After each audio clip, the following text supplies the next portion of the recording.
Mas Ahmad? Suaranya mantul. Mantul Oh iya, Kak. tadi. Sekarang? Ya. Aman. Sudah oke Kak. Ya. Oke. Oke.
Bismillahirrahmanirrahim. Bismillahirrahmanirrahim. Assalamualaikum warahmatullahi wabarakatuh. Alhamdulillah rabbil alamin. Wassalatu wassalamu ala asyrafil anbiya wa mursalin sayyidina wa maulana Muhammadin wa ala alihi wa ashabihi ajma'in, amma ba'd. Pertama-tama marilah kita memanjatkan puja dan bersyukur kepada Allah Subhanahu wa taala yang telah memberikan limpahan rahmat dan nikmatnya pada kita, terutama nikmat iman, nikmat Islam, dan nikmat sehat walafiat, dan nikmat-nikmat lain yang Allah berikan pada kita. Mudah-mudahan kita senantiasa bisa mensyukuri nikmat-nikmat yang Allah berikan pada kita melalui aktivitas amaliyah ibadah kita. Termasuk kita dalam rangka pagi hari ini insya Allah belajar, ya, menuntut ilmu, ya. Mudah-mudahan Allah mudahkan hati dan pikiran kita agar menerima ilmu yang nanti disampaikan oleh pembicara, dan mudah-mudahan, ya, kita Allah berdoa juga, ya, agar Allah memudahkan langkah kita untuk segera action, segera mengaplikasikan apa yang nanti akan disampaikan oleh pembicara. Salat beriring salam insya Allah senantiasa tercurah pada tauladan kita Rasulullah Muhammad SAW. Baik rekan-rekan sekalian, pagi hari ini kita akan belajar, ya, dari pembicara kita. Beliau adalah motivator di belasan negara dan 5 benua. Beliau diundang karena ilmu bisnis beliau, ya, ke belasan negara tadi, ya. Alhamdulillah kita berkesempatan pagi hari ini untuk belajar langsung dengan beliau, ya, melalui Zoom dan sebagian insya Allah melalui YouTube, ya. Baik rekan-rekan sekalian, sebelum kita mulai, saya sampaikan juga agar teman-teman yang hadir di Zoom saat ini, ya, itu untuk mengaktifkan videonya semua, ya. Jadi silakan diaktifkan videonya, karena nanti jika tidak aktif videonya, kemungkinan akan di-remove oleh panitia.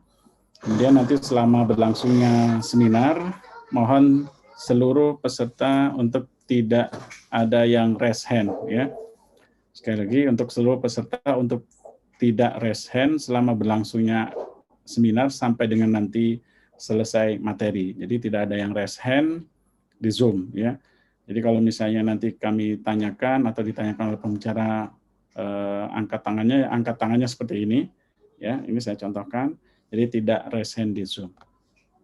Baik, rekan-rekan sekalian yang sudah bisa mendengar suasana dengan baik, boleh diangkat jempolnya. Ini masih ada yang belum angkat jempol nih. Ya, oke. Boleh digerak-gerakkan? Ya, sekarang 2 tangannya boleh? Baik, digerak-gerakkan dua-duanya. Baik. Sekarang tangan kanannya boleh diangkat, teman-teman. Diangkat tangan kanannya. Boleh sekarang pegang dagunya. Boleh pegang dagunya sekarang, dagunya. Maaf, dagu di mana dagu? Dagu di mana dagu? Dagunya di sini. Ya, ini tadi tes konsentrasi, ya. Saya tadi melihat masih banyak yang salah, gitu, ya. Masih banyak yang salah. Baik, kita awali acara kita pada pagi hari ini dengan membaca basmalah agar kiranya acara berlangsung dengan baik, dengan lancar, membawa manfaat untuk kita semua, dan insya Allah membawa perubahan bagi kita dan keluarga kita. Kita membuka dengan membaca basmalah. Bismillahirrahmanirrahim. Baik rekan-rekan sekalian, sebelum Mas Ipo nanti sharing, ya, akan ada yang saya sampaikan, ya. Baik. Kita akan sharing tentang sesuatu yang ada di tengah-tengah kita, ya. Bagaimana perbedaan antara bekerja dan bisnis, ya. Ini menarik sebenarnya, ini menarik.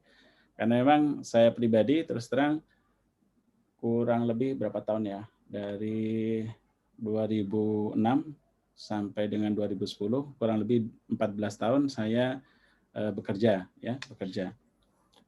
Jadi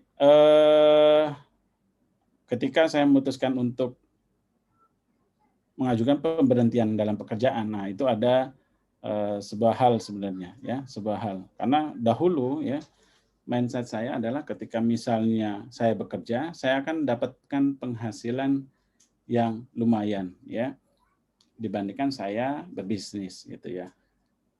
Tapi teman-teman bisa lihat ya, kalau kita bicara secara statistik ya, statistik bahwa kalau misalnya kita bekerja ya sebagai PNS, sebagai pegawai ya, itu dari sisi kenaikan income kita kurang lebih ya bisa dibilang 5 sampai 10% setahun ya. 5 sampai 10% setahun ya. Bahkan banyak juga sebenarnya yang tidak naik gitu ya.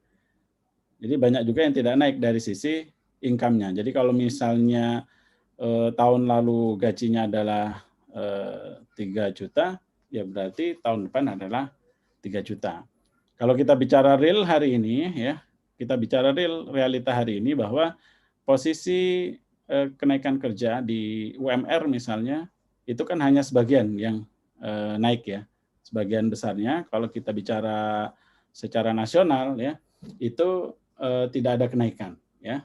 Kita bicara secara nasional jadi tidak ada kenaikan. Jadi memang istilahnya dengan kondisi ekonomi di saat ini itu pemerintah menganggap ya kita berikan pemerintah memberikan keluasan dari sisi pengusaha. Jadi untuk karyawan memang tidak dinaikkan. Hanya sebagian kecil itu memang menaikkan. Ada yang provinsi, ada juga yang kabupaten atau kota yang memang memutuskan untuk menaikkan gajinya. Nah, tapi teman-teman coba lihat ya, di posisi di sini, anggaplah di sebelah kiri kita ya, ini ya posisi gaji dari yang diterima ya, gaji yang diterima. Anggaplah misalnya 7 juta gitu ya, ataupun misalnya 8 juta sebulan. Nah, ini dari 2019 ya, kemudian bergerak ke 2020, bergerak ke 2021 tahun depan. Nah, itu kenaikannya kan kurang lebih nggak terlalu signifikan ya. Dia hampir seperti garis lurus, tapi kenaikannya landai sekali gitu. Jadi ya seperti yang tadi saya sampaikan kurang lebih 5-10%. Nah, sedangkan kita tahu ya, kita tahu dari sisi inflasi ya dan macam-macam semuanya faktor-faktor itu ya kenaikannya setiap tahun lebih dari ini gitu.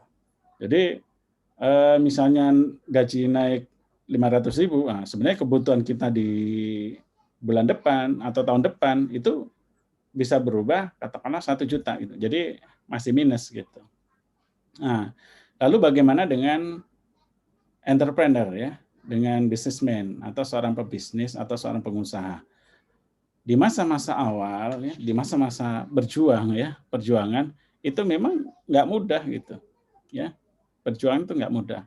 Ketika merintis sebuah usaha ya, dengan segala daya upaya yang memang dimiliki ya, dari sisi tenaga, dari sisi pikiran, dari sisi modal misalnya, karena kemarin pada saat kita belajar ya dari mentor saya itu tentang bagaimana studi komparasi bisnis di luar sana itu butuh modal tidak hanya jutaan gitu, puluhan juta, ratusan juta, bahkan miliar gitu.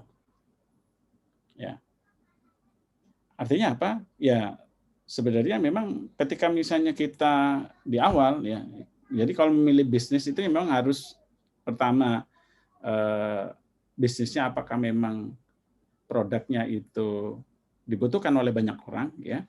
Kemudian dari sisi bisnisnya apakah memang katakanlah founder ataupun ownernya itu fokus terhadap bisnisnya ya. Kemudian apakah memang care atau peduli dengan katakanlah kita nanti yang menjalankan bisnisnya. Kemudian juga kita bicara dari sisi community ya, komunitas. Apakah memang komunitasnya itu positif ya? Apakah memang dalam komunitas yang dibangun dalam bisnis itu saling mensupport, kemudian ada pembinaannya gitu. Ketika misalnya kita melewati masa-masa awal dalam bisnis, ya di situ adalah masa-masa kita menawarkan. Nah, kita ngasih tahu ke teman kita, ya relasi kita, keluarga kita, itu kita kasih tahu semua, ya. Dan memang untuk merintis bisnis biasanya akan ada di awal itu yang namanya penolakan, ya. Saya belajar dari Mas Ipo, ya, dari Mas Ipo yang pembicara kita di pagi hari ini, insya Allah. Jadi beliau menyampaikan bahwa ketika kita masa-masa menawarkan di awal ini, ya, menjalin hubungan dengan banyak orang di awal, ya, di situ adalah masa-masa kita menanam, ya. Namanya menanam ini tidak sebenarnya nilainya tidak zero, ya. Sebenarnya nilainya tidak zero. Katakanlah kita nawarkan ke 20 orang, ya, dari produk dari bisnis kita. Bisa jadi, ya, 20 di awal itu nolak semua, gitu. Tapi, ya, ketika kita sudah berusaha menawarkan ke 20 orang ini, berarti ada value, ya, ada value senilai 20 orang ini dengan minimal yang sesuai dengan nominal produk kita. Katakanlah produk kita harga 200.000 misalnya, gitu ya. Berarti 200.000 dikali 20 orang itu berarti 4 juta, gitu ya. Ya, 200.000 kali 20 orang berarti 4 juta. Nah, 4 juta ini di masa-masa kita nanam ini dalam bisnis, insya Allah nanti pada saatnya, ya, itu kita akan menuai hasilnya. Ya, jadi tidak hangus, ya. Di samping kita memang di situ ada namanya pembelajaran, ya, istilahnya kematangan diri kita dalam bisnis, ya. Kemudian dari sisi ilmu kita pasti mendapatkan ilmu selama proses kita menyampaikan ke 20 orang tadi, contohnya, ya. Kemudian dari sisi mindset kita, dari mental kita itu akan terbangun di sana, ya. Jadi walaupun misalnya anggaplah 20 orang pertama ini penolakan semua, tapi dari sisi value-nya itu sebenarnya kita sudah mendapatkan banyak hal yang nilainya lebih dari yang tadi saya sampaikan, ya, lebih dari 4 juta tadi, ya. Termasuk juga 4 juta ini insya Allah ke depan yakin bahwa ini akan kita panen juga, gitu, ya. Nah, dan satu hal lagi, ya, kalau misalnya kita proses awal membangun hubungan ini memang kita niatkan betul-betul untuk berbagi manfaat, ya, baik dari sisi bisnis ataupun produknya, yaitu semuanya nilainya pahala semua, gitu.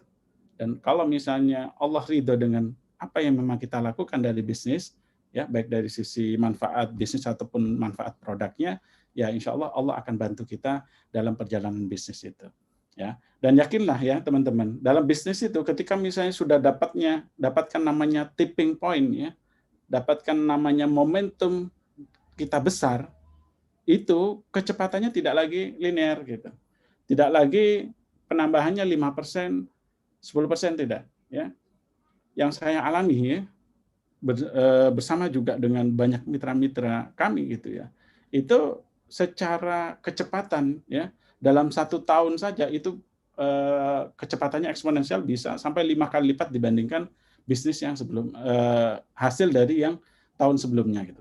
Jadi yang dihasilkan di 2020 misalnya, ini hasilnya bisa 5 kali lipat, bahkan bisa 10 kali lipat dibandingkan hasil dari 2019, gitu. Itu namanya bisnis, gitu, ya. Jadi kalau bisnis itu memang benar-benar ditekunin, ini akan jauh mengalahkan dari gaji, baik itu dari sisi PNS dan karyawan, ya. Bukan berarti PNS dan kawan itu kita mengecilkan, enggak, ya. Tetap ini adalah sebuah cara, ya, untuk teman-teman katakanlah mendapatkan penghasilan untuk menafkahi keluarga, itu kebaikan semua. Akan tapi kalau memang hanya mengandalkan pekerjaan, ya otomatis teman-teman hanya mendapatkan hasil dari yang setiap bulan teman-teman akan terima dan tidak jauh lebih dari itu, ya. Tapi kalau bisnis kita punya kesempatan untuk bahkan income itu bisa jauh lebih besar daripada yang gaji yang saat ini ataupun UMR yang ada di kota teman-teman semua, ya. Jadi kesempatan insya Allah besar. Yang penting bagaimana teman-teman itu pengen bertumbuh dari sisi bisnisnya, ya, itu baiknya memang ada yang mengarahkan, ya, ada yang mengevaluasi, ada yang membimbing. Jadi ketika misalnya ada yang membimbing seperti itu, insya Allah trial and error di awal itu sangat-sangat berkurang, ya.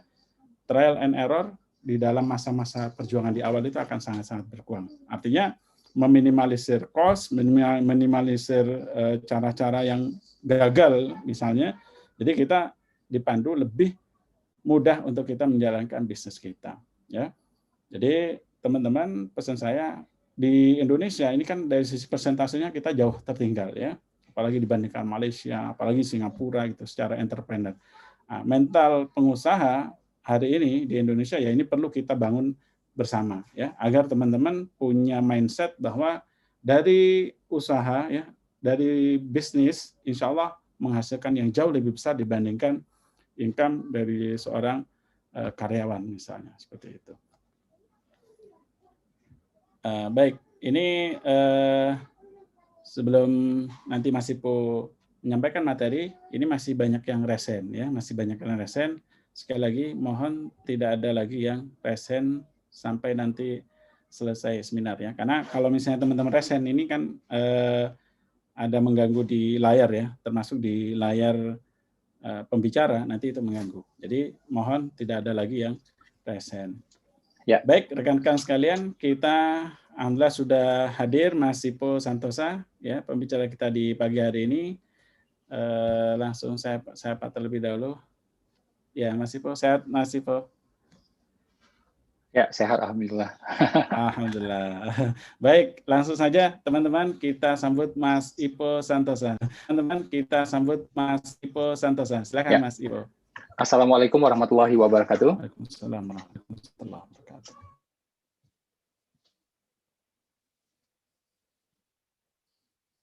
Ya, coba yang lain di-mute ya suaranya. Ya. Oke, teman-teman, saya sapa ulang ya. Ini layar saya ada dua, ya layar saya ada dua, ini dan ini gitu ya. Jadi sesekali saya ngeliat di sini, ini yang layarnya banyak gitu. Ya, assalamualaikum warahmatullahi wabarakatuh.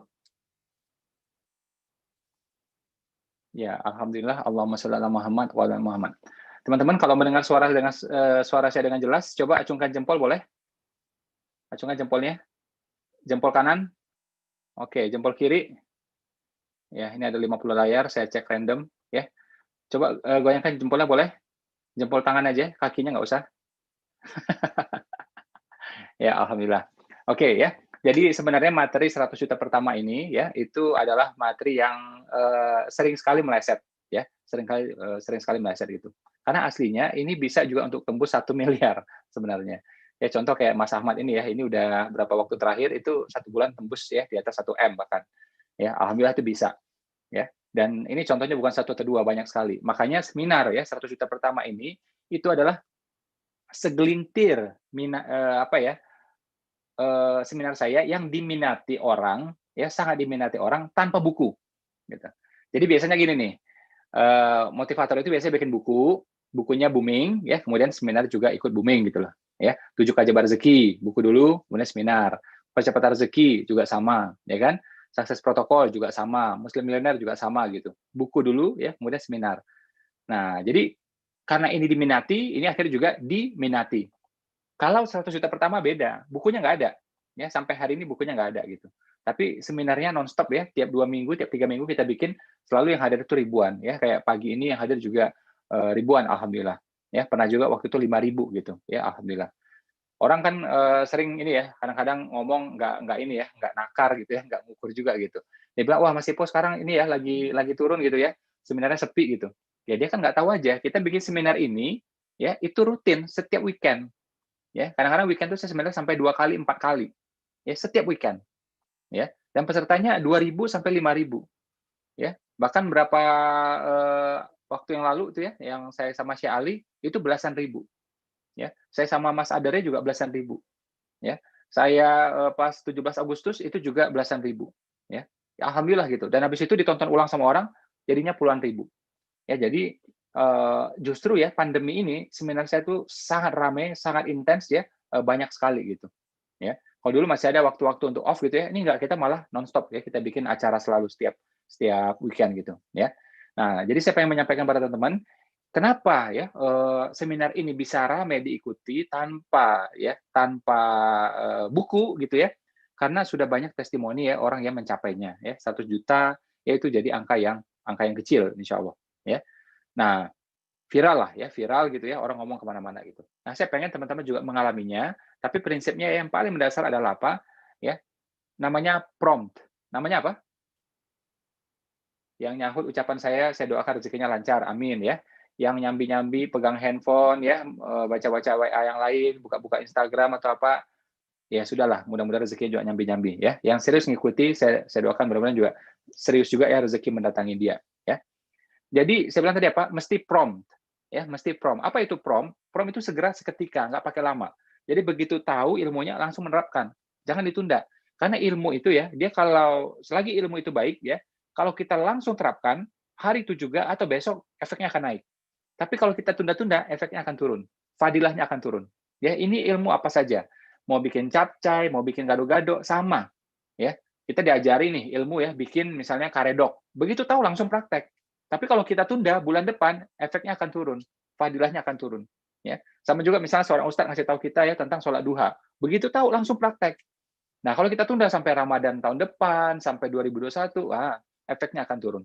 Jadi segala ilmu selagi itu kebaikan mesti prompt, ya, mesti apa? Prompt ya, PROMPT ya, mesti prompt. Segera seketika, nggak pakai lama. Sekarang juga.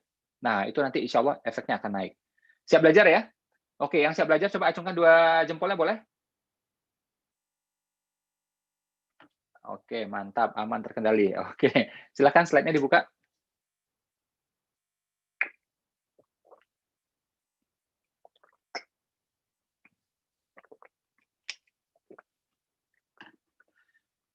Ya, jadi yang pertama adalah kita mesti punya strong why ya, alasan yang kuat ya kenapa kita mesti punya ya. Kenapa kita mesti punya 100 juta itu, 200 juta itu, 300 juta itu. Mesti punya strong why. Ya. Nah, ada 3 di sini, teladan, amal, dan manfaat ya. Balik lagi layarnya ke saya. Itu saya tunjukin ya, ada macam-macam pengusaha tuh yang pernah saya temui ya, dari Philip Kotler ya, pakar marketing, ada Nick Vujicic ya, motivator kelas dunia ya, ada Richard Branson juga gitu ya. Yang punya Virgin ya, 500 orang terkaya di dunia, bahkan ada juga Presiden Amerika tuh Donald Trump gitu. Donald Trump itu dulu nggak kelampau ngaco dia. Coba baca bukunya yang lama-lama, nggak terlalu ngaco dia. Begitu masuk politik, nah mulai ngomongnya agak-agak ngaco gitu ya. Jadi kayak dulu itu dia menceritakan ya bahwa timnya itu beragam, ada kalangan Hindu, ada kalangan Islam, dari kalangan mana-mana gitu, ya kan? Nah, tapi begitu masuk politik ya, nah mulai dia nyentil semua, ya orang Hispanik, ya orang Chinese, ya orang Islam dan macam-macam semuanya, ya. Makanya kalau dulu ketika dia ngomong bisnis ya saya ikutin sampai ada acaranya saya datengin waktu itu, ya kan. Tapi begitu masuk politik dah mulai agak ngaco-ngaco dia. Nah, jadi pertama itu ada 3 ya. Kita mesti punya strong why ya. Strong why kenapa harus kaya? Kenapa harus 100 juta? Ya. Kalau alasannya nggak kuat, kita sulit untuk mendapatkannya. Contoh ya, saya minta teman-teman ya, misalnya teman-teman saat ini tinggal di Jakarta Pusat. Saya minta teman-teman ya, sekarang juga ayo ke Bekasi gitu. Ayo ke Depok misalnya. Ya teman-teman males ngapain? Ke sana 1 jam juga ya. 1,5 jam ya ngapain gitu. Nah, mesti punya alasan yang kuat kan? Strong why. Kalau saya bilang, oh ya di sana ada uang ya 200 juta silakan ambil gitu. Uang saya. Ya, siapa yang cepat dia dapat. Oh, baru orang bergerak. Ya. Jadi mesti punya strong why. Kalau enggak kita nggak dapatkan angka itu. Ya, kita tidak merasa urgent untuk memilikinya. Ya. Coba ya orang ditawari buka usaha. Selalu ngomong apa rata-rata? Nggak punya uang. Cuma 1 juta rupiah kok nggak punya uang katanya. Sebenarnya bukan yang nggak punya uang, tapi tidak punya urgensi. Ya. Coba sekarang ya, handphonenya hilang. Ya. Saya yakin nggak sampai 5 hari punya handphone baru dia. Kenapa? Dia merasa urgent punya handphone. Betul apa betul? Ya. Karena apa? Dia merasa urgent punya handphone. Jadi kalau handphonenya hilang, ya udah 5 hari, 3 hari langsung punya lagi yang baru. Ya, tapi mulai usaha 1 juta dianggap ini mahal. Makanya dia bilang, ya nggak ada uang, nggak ada modal katanya. Itu kan omong kosong. Ya.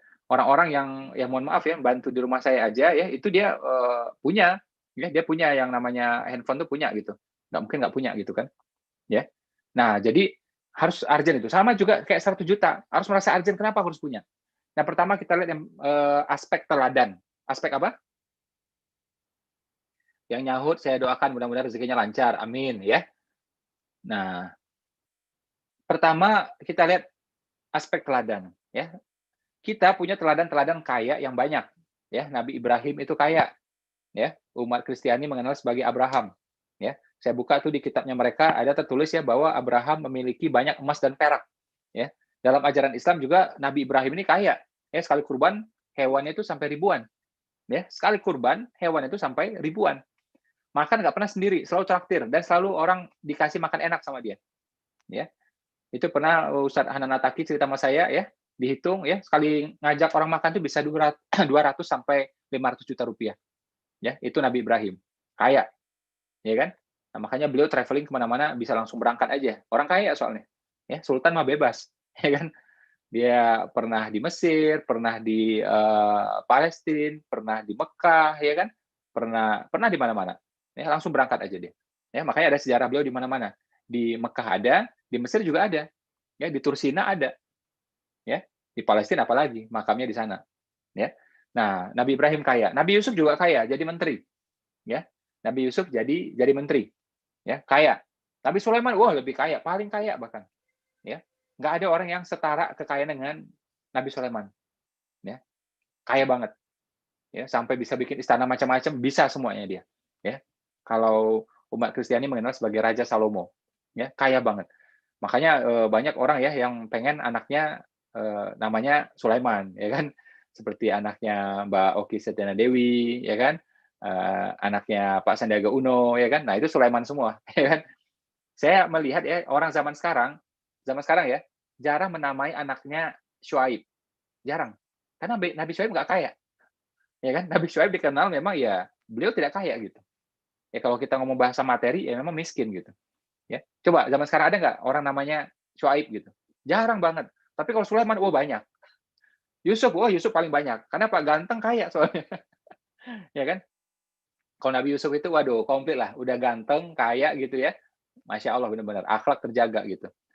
Nabi Yusuf itu ya, dia kalau lagi lewat, orang lagi motong kayak rujak lah gitu ya, zaman sekarang. Ya, kalau zaman dulu tuh mungkin mangga-mangga gitu ya. Kayak salad gitulah. Ya. Itu jarinya sampai kepotong.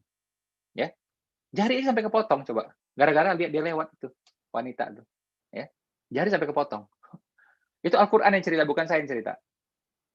Orang lagi lapar, lihat wajahnya Nabi Yusuf. Langsung kenyang. Langsung kenyang. Ya, jadi setengah kegantengan ya orang itu diberikan kepada Nabi Yusuf. Ya.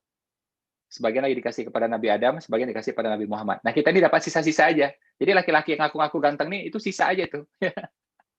Ya. Nah, jadi lagi lapar, lihat wajahnya dia, hilang tuh lapar. Jadi Bapak Ibu ya kalau pengen tahu ya, terutama nih ibu-ibu nih, Mbak-mbak, kalau pengen tahu suaminya ganteng atau enggak, simpel aja. Coba misalnya ya lagi puasa ya, pas lapar gitu, nah lihat wajah suaminya. Hilang nggak laparnya? Nah, jangan-jangan hilang selera makannya ya. Nah, jadi itu bedanya tuh ya. Kayak gitu tuh, ya. Nah, jadi kita nggak usah risih dengan kekayaan. Banyak contoh kaya. Nabi Yusuf kaya, Nabi Ibrahim kaya, Nabi Sulaiman kaya, gitu ya. Nah, bahkan Nabi Ayub itu kan pernah kaya dulu, kemudian dia baru jatuh miskin kan, gitu. Kaya juga. Nabi Muhammad pernah miskin, pernah kaya. Ya, ketika jadi penggembala itu miskin. Ya, ketika diboikot ya, waktu di Mekah waktu itu, ya saat pamannya meninggal, istrinya meninggal, pelindungnya udah nggak ada, ya, aulianya udah nggak ada. Nah, itu kan beliau diboikot. Mau jual nggak bisa, beli nggak bisa. Ya kan? Nah, itu beliau juga susah. Pernah miskin, pernah kaya. Tapi dia dagang, beliau itu dagang 25 tahun. Logika sederhana mengatakan, kalau orang dagang 25 tahun, orang itu jujur, gigih, mau belajar, nggak mungkin miskin. Nggak mungkin miskin. Ya. Cobalah, jangankan Nabi lah. Ya. Kita lah, orang Bogor gitu, orang Depok gitu. Ya. Atau orang mana lah. Ya. Orang Sumatera boleh, Kalimantan boleh gitu. Jujur, gigih, ya kan, mau belajar. Dagang 25 tahun. Mungkin nggak miskin? Mungkin nggak kira-kira? Yang bilang nggak mungkin, coba geleng kepalanya coba. Itu hukum alam. Nggak mungkin ada orang jujur, gigih, mau belajar, mau bertumbuh. Ya, 25 tahun dagang tetap miskin, nggak mungkin. Nabi Muhammad dagang 25 tahun. Ya, jadi Nabi cuma 23 tahun. Ya, lama tuh jadi pengusahanya. Ya, sejak usia 12 ya, sebagian ya, itu katanya usia 10 bahkan. Ya, anggaplah 12. Ya. Nah, awalnya ikut pamannya ya sampai usia 17 tahun. Setelah 17 tahun dagang sendiri. Ya, pas usia 25 bermitra sama Khadijah ya. Kemudian bukan bermitra lagi ya, tapi juga menikah bahkan. Ya, jadi kekayaannya meningkat. Kenapa? Khadijah lebih kaya. Jadi Nabi Muhammad tuh kaya. Ya. Ini kita mesti berimbang melihatnya. Ini kalau cerita tentang Nabi Muhammad, ceritanya miskin aja terus itu. Kayak gitu tuh. Ya. Karena apa? Karena banyak ustadznya miskin, ya kan? Jemaah juga miskin. Jadi dicarilah cerita-cerita Nabi yang kemiskinan, tentang kemiskinan untuk menghibur mereka, ya kan? Padahal kalau mau tuh berimbang. Nabi pernah miskin juga pernah kaya, ya. Coba lihat ya, itu ada di kitab apa tuh saya lupa. Saya pernah tulis di Instagram, ya. Saya pernah tulis di Instagram, Nabi itu mas kawinnya kepada Khadijah, ya itu tertulis di kitab apa gitu, ya. Nanti silahkan lihat di Instagram saya. Postingan saya berapa bulan yang lalu, ya. Saya tulisin tuh kitabnya, ya nomor berapanya ada. Nabi menikahi Khadijah, mas kawin itu puluhan onta. Kalau dirupiahkan ratusan juta rupiah. Bahkan mungkin miliar. Di usia 25 tahun loh, bukan harta warisan. Laki-laki mana zaman sekarang yang bisa kayak gituan? Usia 25 tahun ngasih mas kawin kayak gitu, mahar kayak gitu. Nggak ada zaman sekarang mah. Ya, andai kata bisa ya harta warisan biasanya. Ya, harta warisan. Ya. Nah, ketika menikahi Aisyah ya, Khadijah meninggal, berapa tahun kemudian menikahi Aisyah. Menikahi Aisyah itu mas kawinnya apa? 500 dirham. Hadis riwayat Muslim. Siapa bilang Nabi mau miskin? Dagangnya 25 tahun, bukti mas kawin juga ada. Bahkan ada juga hadis ya, sahih yang mengatakan saking kaya Nabi itu ya, punya kambing-kambing itu banyak, domba-domba itu banyak. Ada yang mintain. Ya, ada yang mintain. Sama Nabi dikasih semua. Sampai akhirnya apa? Lembah itu ya, satu lembah itu penuh dengan kambing ya, sedekahannya dari Nabi. Orang yang dikasih ini geger, ngomong kemana-mana. Datangi Muhammad, datangi Muhammad, datangi Muhammad. Karena waktu itu dia belum masuk Islam. Ya. Jadi dia sebut Muhammad aja gitu. Kenapa? Muhammad orang baik. Ya, kamu akan dikasih, kamu akan dikasih gitu. Ya, satu kambing, ya satu lembah, ya kambing semua. Ya, itu nggak pernah dibahas. Selalu dibahas apa? Nabi yang perut ini ganjal pakai batu, itu aja dibahas. Ya, bajunya tambal-tambal, itu aja dibahas. Alas tidurnya pakai pelepah daun. Nabi itu hidupnya sangat sederhana. Ya, walaupun punya macam-macam, tapi tidurnya kayak gitu, alas tidurnya kayak gitu, bajunya kayak gitu. Ya, kaya. Ya, siapa bilang nggak kaya? Nah, ini teladan. Ya, Khadijah juga kaya. Ya kan? Umar kaya, Utsman kaya. Kurang apa lagi coba? Ya kan? 4 khalifah, 3 kaya raya. 10 orang yang jamin masuk surga, 7 kaya. Penyebar agama Islam di Nusantara, saudagar-saudagar kaya-kaya. Ada 4 mazhab, ya. Mazhab yang paling besar Hanafi. Mazhab itu kan ada banyak ya, tapi yang terkenal adalah 4. Ya, yang paling besar itu Hanafi. Hanafi kaya. Cari beritanya kalau nggak percaya. Silahkan buka buku apapun, kitab manapun. Hanafi kaya, Imam Hanafi kaya, Abu Hanifah kaya. Ya, itu beliau ya, saking kayanya ya, udah nggak ngurus bisnisnya, udah autopilot semuanya. Nah, murid terbaiknya juga kaya, namanya Muhammad Asy-Syabani. Kaya. Ya. Nah, itu contoh bukti kekayaan. Wali Songo, wali yang pertama siapa coba? Ini kadang-kadang orang asal ngomong aja, nggak ngerti sejarah ini. Ya. Wali Songo, wali yang pertama itu siapa? Maulana Maghribi. Kaya, saudagar besar itu. Ya. Pendiri Muhammadiyah siapa? Kiai Haji Ahmad Dahlan. Punya usaha banyak. Ya, berkembang antar kota. Ya kan? Kiai Haji Hashim Asy'ari, pendiri NU, juga kaya kan? Saudagar beliau kok. Ya. Bahkan nih orang NU juga nggak tahu kan, beliau itu sebelum mendirikan NU, beliau memimpin NT. NU Nahdlatul Ulama sebelumnya ya, dia memimpin NT 7 tahun sebelumnya. NT itu singkatan Nahdlatul Tujjar. Ya, kebangkitan pengusaha. Ya, kebangkitan pengusaha. Namanya udah ketahuan. Ya. Jadi kayak bikin HIPMI lah, ya, bikin HIPMI atau Kadin itu. Ya. Itu pendiri NU tuh. Karena gemes ya melihat dominasi kekuatan Belanda waktu itu pada aspek ekonomi dan pendidikan. Beliau nggak terima, lawan. Ya, dengan apa? Bikin yang tandingannya seperti apa. Ya. Nah, begitu makin besar, Belanda nggak terima, diboykot. Ya. Akhirnya dibubarkan. Gitu. Tapi awalnya itu tuh. Ya. Jadi sebelum beliau mendirikan NU, beliau memimpin NT. Ya, ini Nahdlatul Ulama, ini Nahdlatul Tujjar. Tujjar tuh kata kalau bentuk tunggalnya tajir. Tajir tuh pedagang. Ya, orang Indonesia ngomong tajir kaya kan gitu. Nah, asal katanya dari bahasa Arab itu tajir ya pedagang, pengusaha gitu. Ya. Nah, jadi ini contohnya kaya semua gitu. Jadi kita punya teladan tuh insya Allah tuh aman lah. Jadi kaya-kaya tuh tapi bagus-bagus, soleh-soleh gitu. Jadi nggak usah khawatir dengan kekayaan.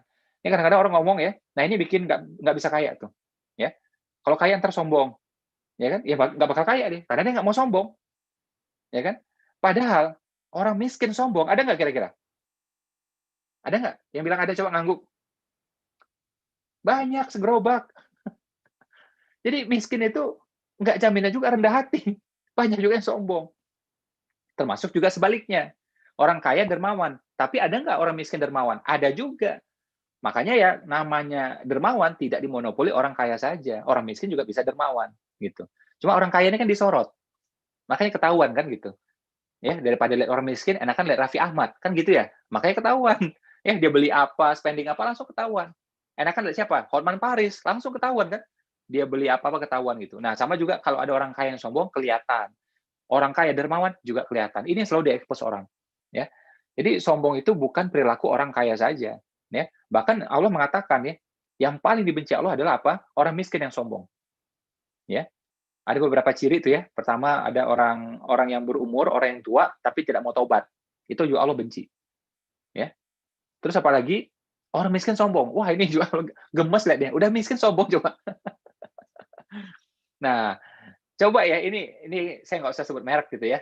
Motor ya, motor. Ada sebagian motor itu knalpotnya berisik. Wow, wow, wow gitu. Ya. Disurvei ya, disampaikan oleh Pak Handi Irawan, ya salah satu pakar ya marketing Indonesia. Kenapa tuh orang beli motor yang knalpotnya berisik? Wow, wow gitu. Motor doang 15 juta, 16 juta. Ya. Buat apa coba? Pamer sama tetangganya. Hasil survei.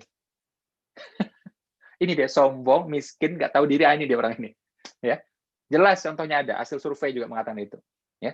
Jadi jangan dikatakan sombong itu hanya milik orang kaya, enggak. Di mana aja bisa. Jadi nggak jaminan. Nah, kita niatkan, aku kaya nanti nggak sombong. Selesai, beres. Ya. Aku miskin dermawan, kalau kaya makin dermawan. Udah selesai, gitu cara pikirnya. Ya. Dan memang ya, nah tadi kan teladan nih. Ya, kedua memang amal. Memang ada amal-amal itu menuntut harta. Kalau nggak ada harta nggak bisa. Ya. Coba siapa yang pengen berhaji coba, tapi belum berhaji. Coba ngacung tangannya coba yang belum. Yang pengen berhaji tapi belum berhaji. Nah, tuh. Ya.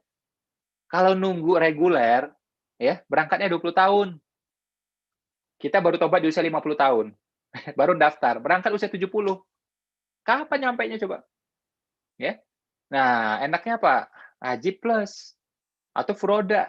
Harganya berapa? Ya, bisa 250 juta kan? Kalau haji plus 150 juta kan gitu. Ya. Baru bisa segera berangkat nih. Kalau haji plus ya sekitar 3 tahun 4 tahun. Ya. Kalau furoda bisa tahun depan berangkat misalnya. Ya. Itu perlu uang semuanya. Berangkat suami istri. 500 miliar. Tidak boleh meninggalkan hutang. Harus sudah lunas hutangnya baru berangkat. Haji. Umroh juga sama, 25 juta berangkat. Ya, masa berangkat sendiri sama istri lah 50 juta. Masa nggak pakai uang saku? Uang saku lah kan pasti. Ya, anak juga dicukupi di rumah. Jadi mesti punya cash ya sekitar 60 sampai 70 juta. Pakai duit itu. Ya. Haji, umroh ya. Haji, umroh, akikah, kurban, zakat, sedekah, wakaf itu pakai uang semuanya. Wakaf. Ya. Siapa yang pernah dengar istilah wakaf tunai? Coba ngacung tangannya. Yang pernah dengar istilah wakaf tunai? Coba ngacung tangannya. Tuh, wakaf tunai itu di zaman Nabi nggak ada. Di zaman sahabat nggak ada. Apa itu wakaf? Wakaf properti. Di zaman Nabi, di zaman sahabat. Silahkan cari kalau nggak percaya. Yang pertama itu mukhairik, ya, yang melakukan wakaf. Ya. Nah, itu tanah, beberapa bidang tanah. Ya, yang saya baca waktu itu 7 bidang tanah. Jadi wakaf itu properti. Terus apalagi Utsman yang membeli mata air, properti. Umar yang menemukan kebun yang bagus banget, properti. Ya, dan seterusnya dan seterusnya. Hampir semua ya, wakaf itu adalah properti. Nah, cuma berjalan nih ratusan tahun. Ya, ratusan tahun gimana mau wakaf properti kan? Umat Islamnya banyak yang miskin. KPR aja nggak lunas-lunas. Ya kan? Boro-boro wakaf properti. Nah, akhirnya ulama istihad, ya sudah boleh wakaf tunai. Ya, boleh wakaf tunai. Ya, jadi kalau di antara 4 mazhab yang membolehkan wakaf tunai itu awalnya cuma 1 orang. Ya, tapi sekarang rata-rata sedunia udah mulai pakai wakaf tunai. Bukan yang salah, enggak. Tapi kalau kita cek asal-usulnya, awalnya, aslinya, wakaf tunai tidak ada. Yang ada cuma wakaf properti. Sawah, ladang, kebun, bisa. Atau bisnis yang sangat besar, sangat stabil, boleh juga. Misal kita punya hotel gitu ya, 20 lantai, rame ya, occupancy sekitar 70%, ya, kita wakafkan. Nah, itu boleh. Jadi kan wakaf itu idealnya apa? Nilainya nggak boleh turun, ya. Sama atau naik terus. Itulah wakaf. Nah, yang bisa itu cuma dua memang sampai saat ini, ya, properti, ya, dan bisnis yang sangat besar dan sangat stabil, ya. Jadi bagaimana mungkin Allah perintahkan itu kalau kita nggak punya uangnya, kan? Gitu. Nah, jadi mulai sekarang kita niatin, ya, niat dulu. Haji, umroh, akikah, kurban, zakat, sedekah, wakaf itu pakai uang semuanya. Orang bilang harta nggak dibawa mati, ya. Wah, itu Mercy, BMW nggak dibawa mati masih kok. Yang ngomong itu nggak punya BMW soalnya. Alphard nggak dibawa mati masih kok. Nah, yang ngomong itu nggak punya Alphard soalnya, ya. Sekarang saya tanya, bisa nggak Alphard dibawa mati? Yang bilang bisa, coba ngacung. Kalau nggak bisa jawab, nggak bisa punya loh. Karena kita nggak mau.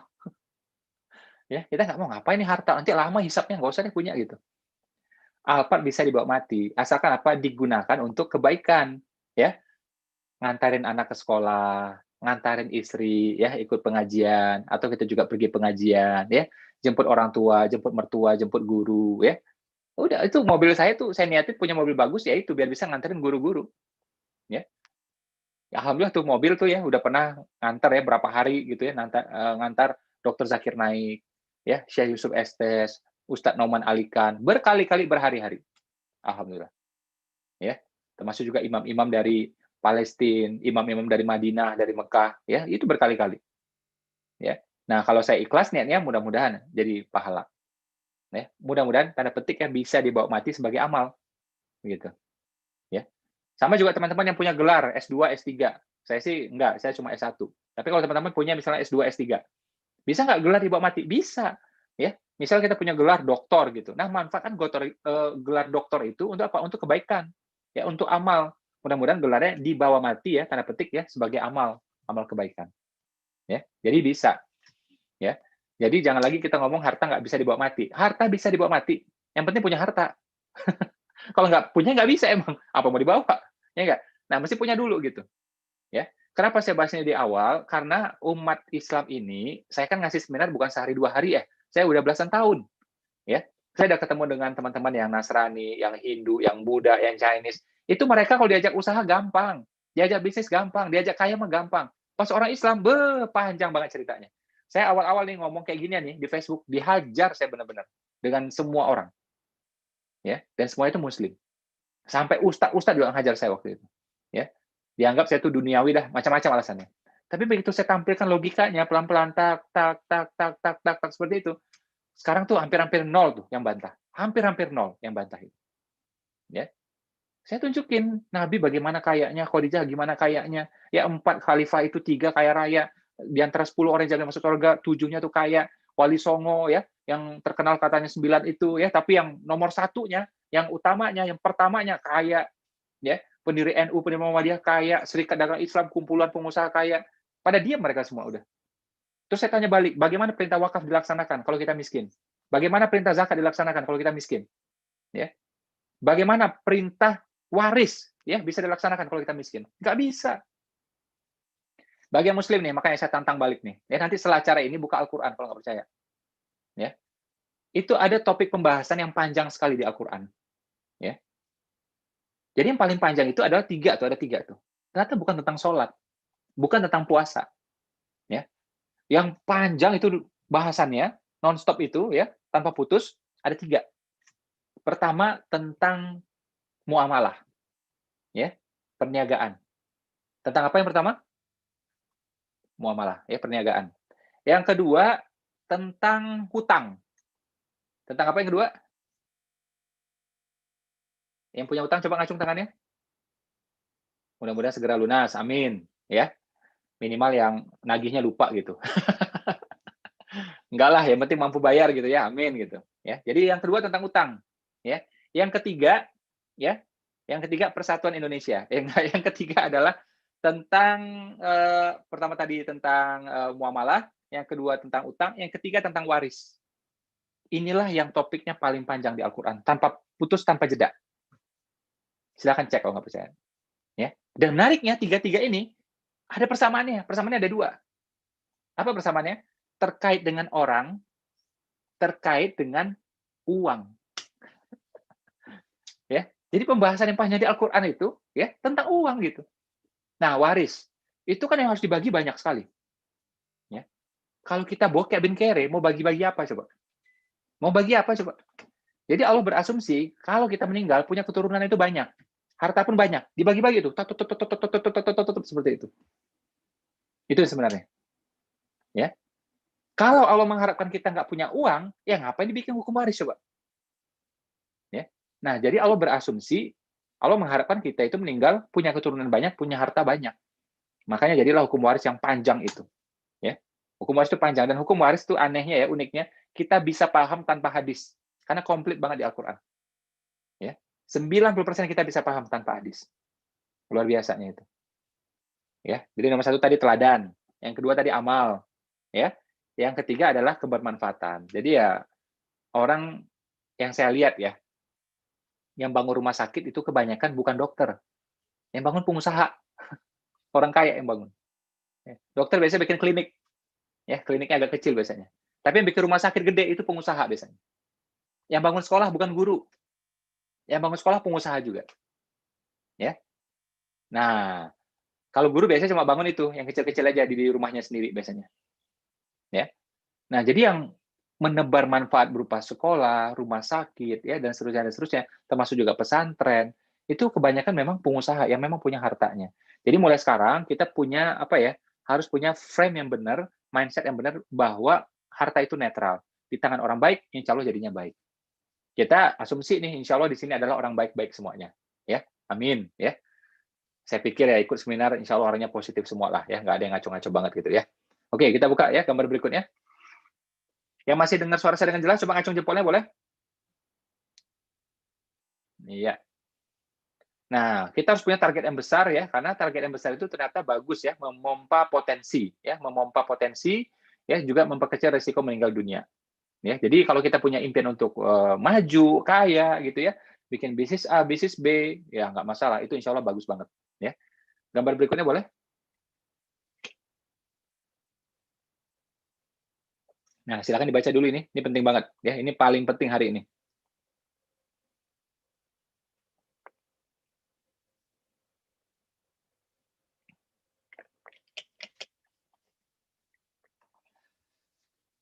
Ini nggak sembarangan orang ya, ini adalah saya waktu itu nginap di rumahnya beliau 2 hari 2 malam di rumah cucu pendiri Toyota. Ya. Jadi kakeknya mendirikan Toyota. Ya, tapi waktu itu masih tekstil. Ayahnya yang mengubah dari tekstil menjadi otomotif. Ya. Nah, dia meneruskan.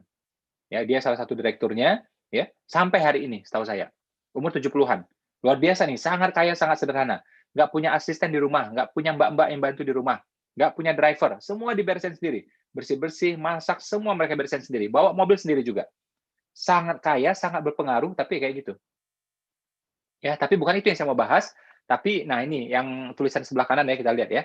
Jadi, yang menjadi fokus bagi mereka adalah bukan profit, tapi benefit.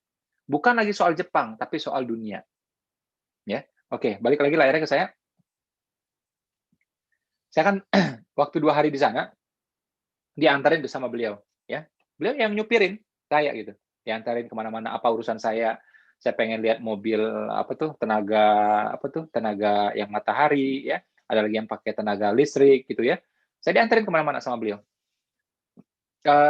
Jadi dia ini ya, saking kayanya, saking berpengaruhnya, kota itu namanya diganti menjadi apa? Menjadi Toyota City. Dan Toyota itu adalah nama keluarga dia. Gitu. Jadi Bapak Ibu bayangkan ya, saking kayanya nih kita, nama kota tuh diganti coba. Pakai apa? Pakai nama kita. Wah, luar biasa kan coba. Ya, saking kayanya itu. Nah, setahu saya di Indonesia kayak itu nggak ada. Paling banter cuma nama gang. Nah, nama gang itu pakai nama kita, nama kakek kita masih bisa. Nama marga masih bisa. Ya. Tapi kalau nama kota diganti, saya belum pernah lihat. Kota Pekanbaru atau diganti gitu dengan kota Santosa gitu, nggak bisa. Ya, nggak bisa gitu. Nah, dia tuh kayak gitu tuh. Jadi kota itu ya diubah namanya menjadi namanya dia, nama keluarga dia, nama bisnis dia, Toyota. Ya. Ini kan orang dahsyat banget, ya. Ini orang keren banget. Nah, waktu itu saya tanya kan, waktu dianterin gitu, saya tanya, ternyata ini kan Toyota City. Ternyata mobil yang di sana beredar ya, yang muter-muter di sana di jalanan itu banyak yang bukan Toyota. Ada Honda juga, ada Mazda juga, ada BMW juga, ada Ford juga saya lihat. Ya, saya tanya, itu gimana perasaannya lihat mobil merek-merek yang lain? Ini kan Toyota City, gitu kan. Dia bilang ya nggak apa-apa, banyak mobil berarti Jepang maju katanya. Oh iya iya. Dan kalau mobil-mobil ini ada di kota lain berarti ya dunia maju dia bilang. Oh iya iya saya bilang gitu kan. Tapi mungkin basa-basi lah gitu ya menurut saya gitu. Terus saya ini kan saya ketemu kan sama tim ya di pabriknya dia gitu. Ya. Di sana saya baru tahu. Jadi kan Toyota ini jenisnya banyak. Ya kan ada Fortuner, ada Pajero, ada Alphard gitu ya, ada macam-macam semuanya. Ya, semuanya Toyota gitu, ya.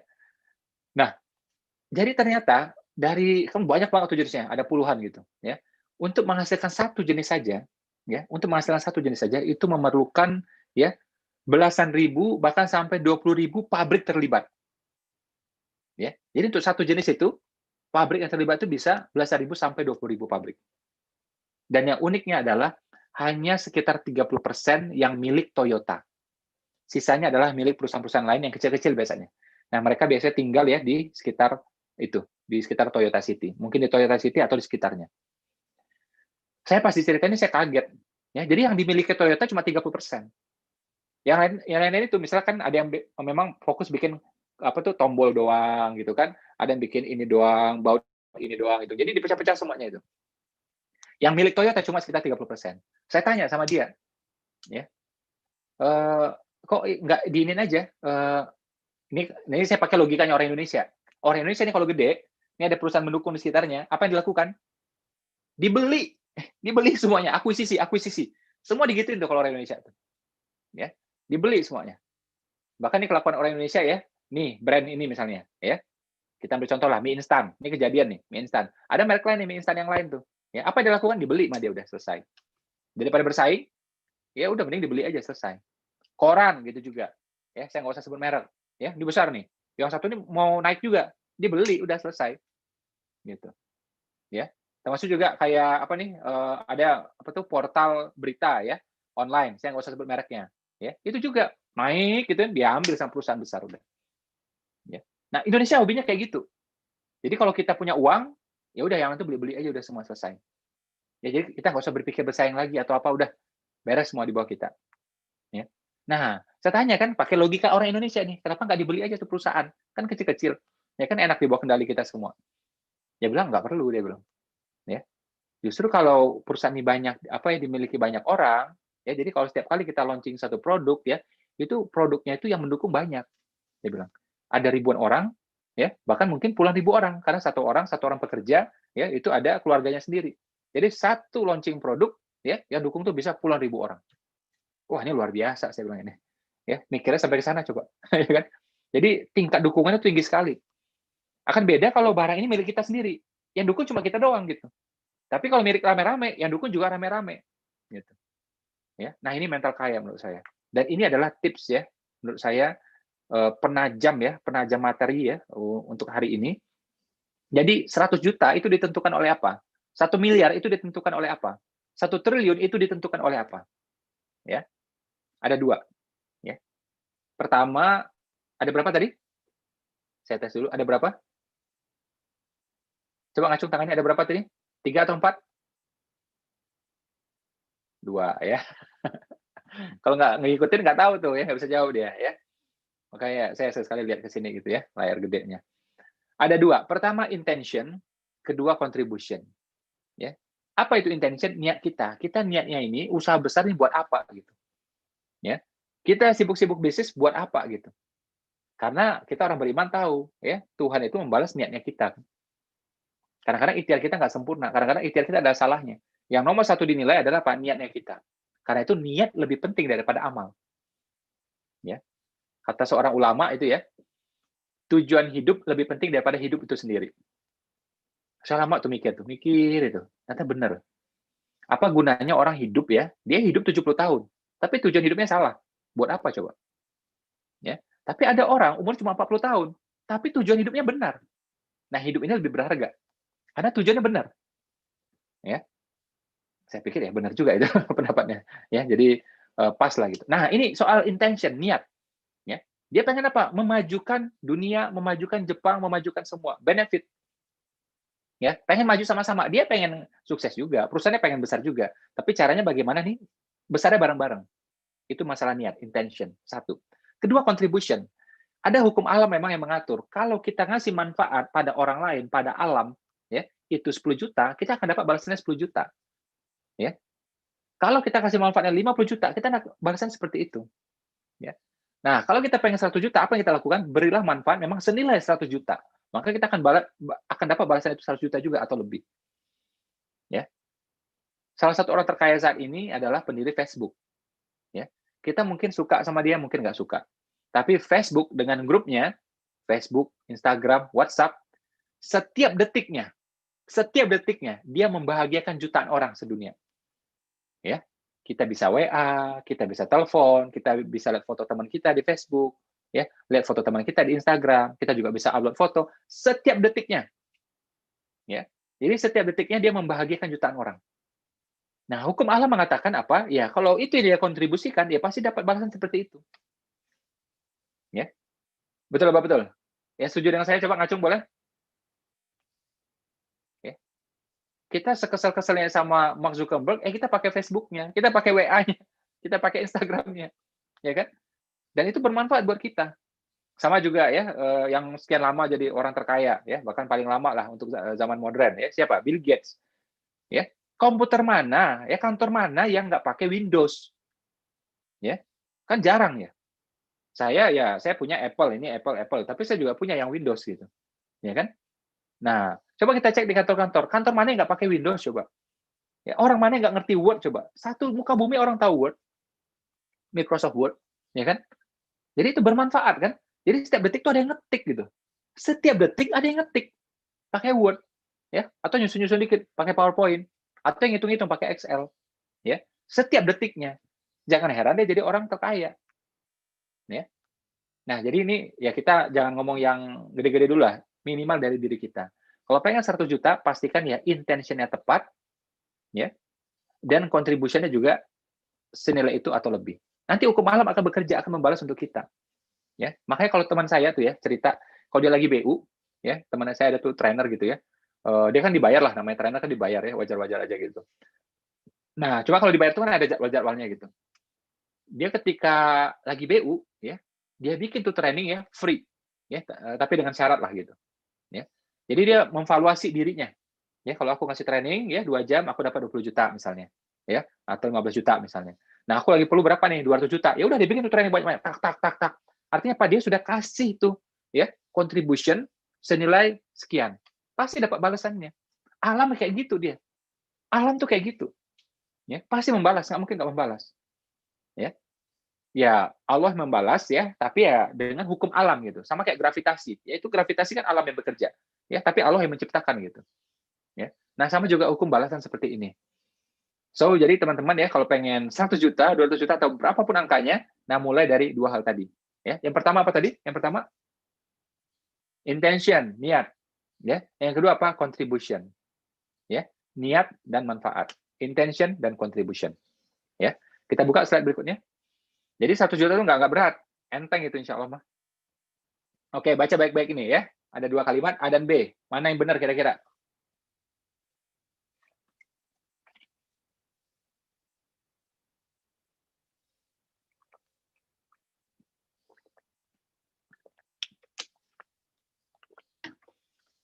Saya cek di komputer ya. Yang bilang A, coba ngacung tangan kanannya. Yang bilang B, coba 2 tangannya. Yang bingung, coba gelengkan kepalanya. Nah, ya. Nih saya ceritain ya. Jadi A itu ada benarnya juga, ya. Manusia berencana, Tuhan menentukan. Kita punya rencana, sebulan ini omset 200 juta. Ya. Tapi Allah menentukan, entah jadinya 200 atau di bawahnya, atau bahkan lebih. Ya, Allah yang menentukan. Nah, yang kedua nih, ya ini orang kadang-kadang berdebat. Tuhan berencana, manusia menentukan. Bisa nggak kira-kira? Bisa juga, ya. Coba layarnya balik ke saya coba. Tuhan berencana, manusia menentukan. Bisa? Bisa. Allah berencana, Ya. Sebelum subuh kita bangun, itu rencana Allah. Tapi memutuskan bangunnya jam 4 atau setengah 4 atau jam 5.30 siapa? Kan kita, ya. Kita bebas memutuskan mau bangunnya setengah 4, jam 4, ya, atau jam 5 atau jam 5.30, ya kan? Nah, Allah merencanakan, manusia menentukan. Kita dikasih ruang, dikasih rentang untuk memutuskan. Ya. Ada orang susah. Rencana Allah apa? Bantu. Itu rencana Allah. Bantu orang susah. Tapi memutuskan untuk bantu atau tidak, yang memutuskan transfer atau tidak, kita. Ya. Nah, jadi takdir itu, rangkaian takdir itu kita juga turut mewarnai. Ya, turut mewarnai. Bisa berubah. Saya patokannya simpel aja ya. Ada hadis yang mengatakan tidak ada yang dapat menolak takdir melainkan doa. Jadi dengan kata lain, doa dapat mengubah takdir. Itu hadis sahih kan? Itu satu. Jadi selagi belum terjadi masih bisa diubah. Satu. Kedua, kalau muslim ya silakan nanti buka 1339 ya. Jadi Allah telah menetapkan sesuatu, Allah dapat meneruskannya atau menghapusnya. Ya, jadi ketetapan Allah udah ada, dapat diteruskan atau dihapus. Ya. Jadi ya itu kan takdir ya, apalagi soal nasib. Ya, dapat uang berapa gitu kan, dapat profit berapa, itu kan masih wilayah nasib. Ya jelas kita masih bisa ikhtiarnya itu ada di tangan kitanya itu ada. Ya. Oke. Kita masuk sekarang yang itu gambar hexagonal of dream ya. Ini materi paling penting hari ini ya. Ini langkah teknis ya teman-teman meraih impian ya. Penting banget ya. Perhatikan baik-baik. Materi ini saya rancang ya, makin ke ujung makin penting. Ya. Hexagonal of dream. Jadi ini menurut saya yang paling powerful ya untuk meraih impian. Ya, apapun impian teman-teman. Dan saya udah berulang kali membuktikan ini ya, entah itu pada rumah, pada mobil ya, atau bisnis saya. Ya, alhamdulillah ini bisa banget. Yang pertama soal spiritual. Ya, jadi pastikan Allah meridhoi impian kita. Contoh, kita pengen Pajero, kita pengen Fortuner. Kalau buat gagah-gagahan, nah Allah nggak ridho tuh. Ya. Tapi kenapa kita pengen Fortuner? Kita pengen keluarga kita nyaman. Ya. Aku bawa mobil ini ke Karawang, ke Cimahi, ya, ngantarin saudara, antarin keluarga, nyaman. Nah, itu mudah-mudahan ada faktor berkahnya ada, mudah-mudahan. Allah demen lah, mudah-mudahan. Ya, spiritual satu. Yang kedua, emosional. Jadi impian itu harus ada emosinya. Ya. Contoh gini. Ini apa ya? Kan orang tuh kadang-kadang beda ya. Ada yang memang demennya itu bangun masjid. Ada lagi tuh yang demennya bangun panti asuhan. Beda-beda emang. Nah, kita ini kalau punya uang mau bangun apa gitu? Klinik kah? Rumah sakit kah? Atau membantu orang-orang miskin kah? Masjid kah? Ya, rumah tahfiz atau apa? Nah, cari yang menggetarkan hati kita. Nah, itu berarti layak dijadikan tujuan, dijadikan impian. Ya. Termasuk juga soal mobil. Ya, kita ngomong agak duniawi dikit ya. Contoh, waduh Pak, saya kalau lihat Xenia saya nggak selera Pak. Nggak selera Pak. Saya sukanya R3 Pak, misalnya. Ya. Atau ada lagi sukanya Avanza. Nah, jadi memang harus yang menggetarkan emosi kita. Ya. Nah, itu lebih mudah tercapai. Makanya hati-hati tuh. Ya. Dalam menentukan impian. Dan emosional ini artinya apa? Memang juga ada keterkaitan dengan orang terdekat kita. Siapa itu? Pasangan kita, orang tua kita, dan mertua kita. Jadi mereka juga ada emosinya di sana. Contoh nih, kita pengen Avanza. Ternyata Pak istri mendukung, orang tua mendukung. Nah, ya mereka juga seneng tuh, suka gitu. Ya, Mas Ipo kasih contohnya Avanza, kenapa nggak keren aja sekalian Mas Ipo? Fortuner, ada nanti sebabnya. Itu kita masuk pada rumus berikut yang namanya progresif. Ya. Nah, yang ketiga, nah ini penting banget ya. Perhatikan baik-baik ya.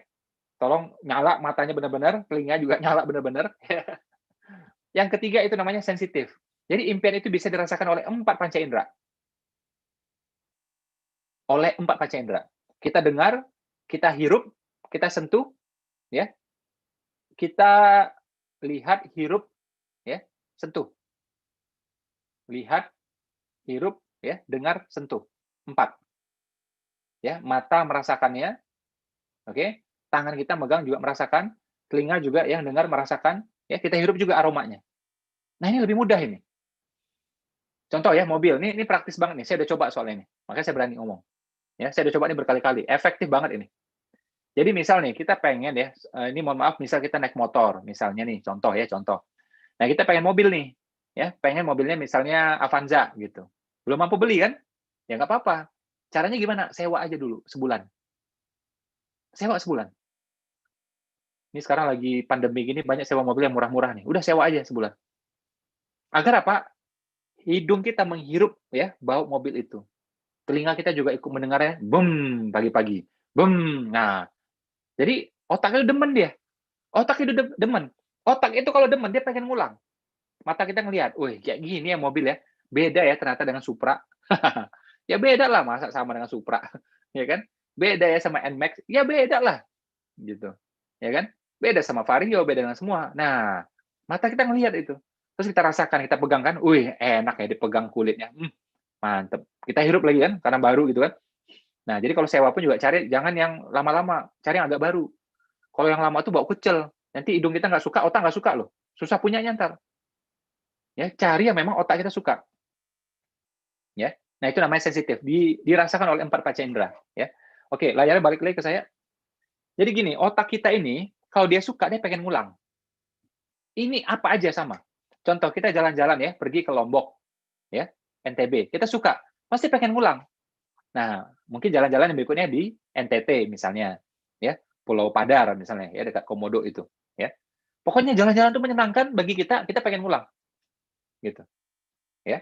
Kita minum jus nih, ya, atau nih kayak ini campuran buah gitu. Saya suka kan, saya pasti pengen ngulang. Begitu habis, nanti 2 hari lagi saya minum lagi, ya. Hari ke-5 minum lagi, hari ke-7 minum lagi, gitu, ya. Termasuk juga mohon maaf, seks, ya. Suka pasti pengen ngulang. Itu otak seperti itu cara kerjanya. Nggak suka, dia nggak pengen ngulang. Ya. Nah, problemnya adalah apa? Orang yang belum punya mobil. Dia belum pernah nyoba kan? Gimana otak ini mau ngulang coba? Hanya dapat informasi berupa gambar. Nggak ampuh. Datang ke showroom, belum ampuh. Ya. Yang paling ampuh saya bilang apa? Sewa. Test drive juga nggak ampuh. Ya, serius saya bilang. Paling ampuh sewa. Sewa itu idealnya sih 40 hari. Cuma kalau kita sewa 40 hari kan nanti rentalnya bingung. Ya kan? Jadi otak itu bekerja itu merekam itu 40 hari biasanya. Ini penjelasannya panjang, tapi saya kasih kesimpulan aja 40 hari. Jadi sudahlah, andai kata belum bisa 40 hari, udah 30 hari sewa. Ya. Ini berlaku buat barang, entah itu mobil, entah itu rumah, boleh. Ya. Tapi nggak berlaku buat orang ya. Saya pengen istri, Pak. Saya sewa aja, Pak. Oh, tak tempeleng gitu. Kurang ajar. Nanti ngaku-ngaku lagi, itu ilmu dari Mas Ipo. Wah, kurang ajar. Saya bilang, dia yang enak, saya diajak susah sama dia. Pencemaran nama baik itu namanya. Ya. Nah, jadi kayak gitu tuh. Ya, sama juga ya kayak saya dulu latihan ya bisnis kelas pesawat. Saya coba aja dulu. Berat, bukannya gampang, berat. Lumayan. Ya, bisnis kelas harganya bisa 3 kali 4 kali lipat, ya. Bukan 2 kali itu bisnis kelas tuh, bisa 3 kali 4 kali loh harganya itu, ya. Apalagi luar negeri, bisa 6 sampai 8 kali. Ya, pokoknya makin jauh tuh makin ini deh kalinya itu, ya. Nah, jadi saya coba tuh, saya biasain gitu, ya. Nah, otaknya merekam dia, kalau enak, kalau demen, dia pengen ngulang. Makanya kasih tuh, pernah nyobanya itu. Ya. Saran saya sewa. Ya. Ini saya nggak ada kerjasama loh dengan rental mobil, jangan dipikir, wah masih ada kerjasama nih dengan rental mobil, bukan. Ya. Setelah acara tawarin brosur, ayo sekarang rental sekarang gitu. Enggak ya. Ini ilmu dasar aja ya, ilmu dasar aja. Ya. Jadi tadi ya namanya adalah sensitif ya. Jadi bisa di-sense, ya bisa dirasakan oleh 4 panca indera. Ya, sensitif itu artinya ya dirasakan, sense gitu. Ya, sensitivity gitu, ya. Jadi ada keterasaannya gitu, ada keterasaannya. Yang berikutnya adalah apa? Massive. Jadi impian itu harus melibatkan orang banyak. Ya, saya ya alhamdulillah ya punya produk itu sekarang berkembang bagus banget ya. Itu banyak toko-toko yang mau ambil juga gitu, ya. Tapi sampai saat ini saya bertahan enggak dulu ya, karena saya pengen bantu mitra-mitra. Ya, kalau toko-toko ada nanti mitra gimana kan kasihan, ya. Nah, jadi ini kenapa ya insya Allah ya mudah-mudahan niat saya terjaga, itu kita berusaha melibatkan orang banyak. Ada agen, distributor dan semuanya. Jadi pengen majunya sama-sama gitu. Yang doanya sama-sama, yang doain banyak. Akan beda ceritanya kalau pakai jalur toko tadi, toko berapa lah, dan biasa toko yang gede-gede itu yang punya cuma 1 biasanya.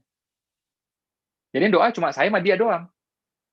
Kalau ini kan banyak nih, ada distributor, agen semua pada doa semua, pengen sukses. Ya. Nah, jadi sukses kita itu akan lebih mudah kalau apa? Melibatkan orang banyak. Saya bikin kampus. Ya, teman-teman mungkin tahu ya namanya kampus Umar Usman. Ya, 1 tahun kuliah jadi pengusaha ya di daerah Pejaten.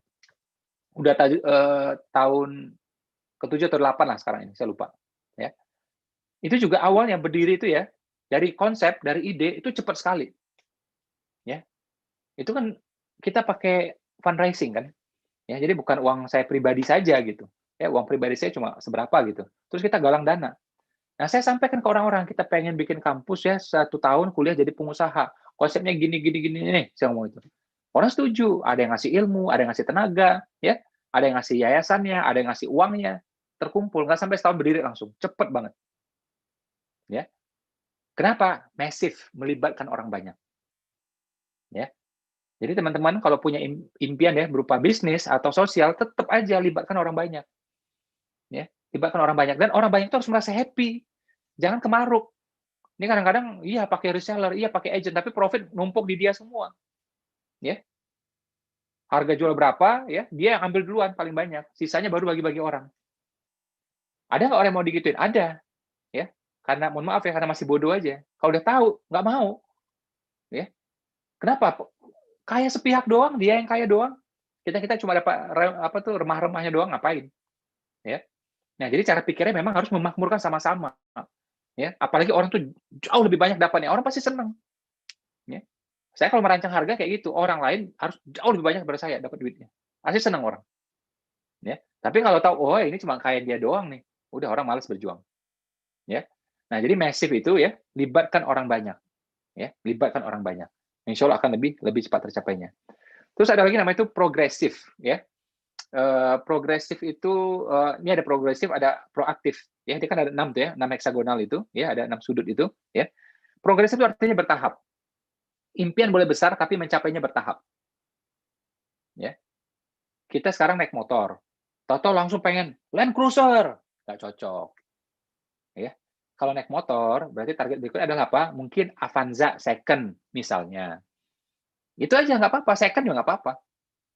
Ya. Nanti sudah punya tuh Avanza second, naik lagi Innova baru misalnya. Setelah itu naik lagi Fortuner misalnya. Ya. Nah, setelah Fortuner baru nanti Land Cruiser dan seterusnya. Ya. Atau apa aja silahkan ya. Mau mobilnya Ford juga silahkan ya, atau yang Mitsubishi ya, Pajero silahkan, apa aja silahkan. Ya kalau Ford kan ada juga tuh Everest misalnya, silahkan juga ya. Atau Captiva dari GM silahkan, atau CR-V ya dari Honda silahkan gitu. Nah tapi harus bertahap emang. Ya, jangan sekarang naik motornya motor Cina, second, butut, belum lunas lagi, ya, toto langsung Pajero. Ah, ini otak susah nerimanya. Ya. Sama kayak teman-teman ya, pengen jadi GM, General Manager. Boleh nggak? Boleh. Ya. Vice President boleh, tapi bertahap. Kalau awal-awal kita datang sebagai staff, ya berjuang dulu kan. Berarti oke, 2 tahun lagi aku jadi supervisor. 4 tahun lagi aku jadi manager. Nah, itu kan cocok. Kemudian baru GM, ya, baru kemudian direksi dan seterusnya. Ya, ada kisahnya ada. Bagaimana seorang office boy jadi vice president ada. Di perusahaan besar ada. Ya. Itu pendiri dompet duafa, ya, salah satunya namanya Pak Hotman. Itu awalnya office boy. Ya, kemudian jadi vice president di Citibank. Ya, kemudian beliau keluar, beliau mendirikan dompet duafa. Ya, jadi bukan yang mustahil. Bisa. Impian boleh besar, mencapainya bertahap. Nabi Muhammad menyebarkan Islam, pengen kemana coba? Seluruh dunia, benar nggak? Kemana? Tadi saya bilang, pengennya kemana? Seluruh dunia. Nggak pernah beliau berpikir, udahlah kita Mekah aja. Nggak pernah, pengennya sedunia. Tapi bertahap kan? Dan ketika di Mekah mentok, cari strategi lagi, Madinah. Ya, besok balik lagi Mekah lagi. Ya, habis itu baru masuk ke Mesir. Ya, kirim utusan ke Persia. Baru terus masuk ke Turki. Pelan-pelan bertahap. Ya, kemudian baru kirim lagi ke Cina. Ya, di zaman Utsman baru ke Cina gitu. Jadi bertahap. Bayangkan ya, baru sahabat sedikit. Atau ayo kita berpencar, satu ke Afrika, satu ke Cina. Wah, udah bubar misinya. Nah, Nabi kurang apa coba? Dan bagi Allah sebenarnya kan mudah aja, tapi kan memang ini pelajaran buat kita. Kamu kalau mau sesuatu mesti ada progresnya, progresif. Impian mesti besar, tapi mencapainya bertahap. Mencapainya apa? Sama nih kayak teman-teman nih, pengen punya Pujasera, ya, pengen punya Pujasera, boleh nggak? Boleh, keren, tapi bertahap. Saya nggak punya uangnya Mas Ipo, nggak usah ngomong, dari mukanya saya udah tahu, ya kan? Dari muka saya udah tahu, udah hafal saya, ya kan? Nah, gimana caranya? Udah, ya. Buka rumah makan dulu, saya bilang. Buka restoran. Nggak ada uangnya Mas Ipo. Ya sudah, pikir rumah makan yang kecil. Nggak bisa juga Mas Ipo. Udah, warung. Nggak bisa juga. Bikin stand 1 meter kali 2 meter. Belum bisa juga.